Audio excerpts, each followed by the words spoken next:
কারণ একমাত্র আমিই জানি স্বজন হারানোর কি ব্যথা। আমার চাইতে ভালো কেউ জানে না। আমরা কি পারবো সেই চিরচেনা অভিনয়টি দেখতে? কুমড়া দিয়ে বেগুনি খাওয়ার জন্য কে বলবে এখন? আমি জানি স্বজন হারানোর কি ব্যথা। এখনো আমার বাসায় পেঁয়াজ ছাড়া রান্না হয়। প্রতিদিনে আমাদের বাসায় পেঁয়াজ ছাড়া রান্না করি, কারণ একমাত্র আমিই জানি স্বজন হারানোর কি ব্যথা। আমার চাইতে ভালো কেউ জানে না। এখন কাঁচামরিচ সস্তা, আপনারা তো পারেন যে কাঁচামরিচ কিনে শুকিয়ে তারপরে ফ্রিজে রেখে দেন। যখন কাঁচামরিচের দাম বাড়বো তখন আবার কাঁচামরিচ পানিতে ভিজিয়ে তারপরে কাঁচা করে এই মরিচ কাঁচা হিসেবে ব্যবহার করবেন। তখন আর দাম দিয়ে কিনতে হইব না, কারণ আমি জানি স্বজন হারানোর কি ব্যথা। আমার চেয়ে ভালো আর কেউ জানে না।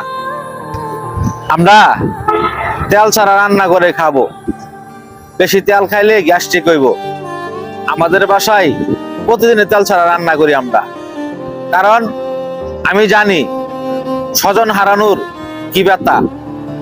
আমার চেয়ে ভালো কেউ জানে না স্বজন হারানোর ব্যথা। ইফতারের সময় আমরা আঙ্গুল কমলা দিয়ে আপেল দিয়ে প্লেট না সাজিয়ে অবশ্যই আমরা পেয়ারা অথবা বরই দিয়ে ইফতার করতে পারি, দেশীয় ফল।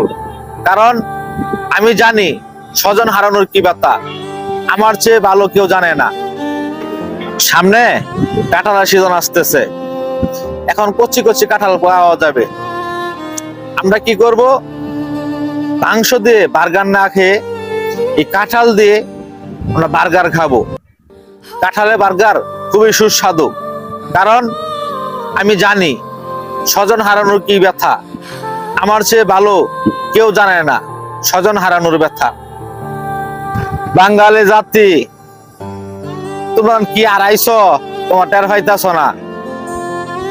এই যে এবারে রোজার মধ্যে লেবুর দাম আকাশচুম্বী হয়ে গেছে গা। কেউ লেবু কিনা শরবত খাইতে পারতাছে না। এই হাসু আফা যদি আজকে দেশ থাকতো, আমাদের একটা ডিসিশন দিত।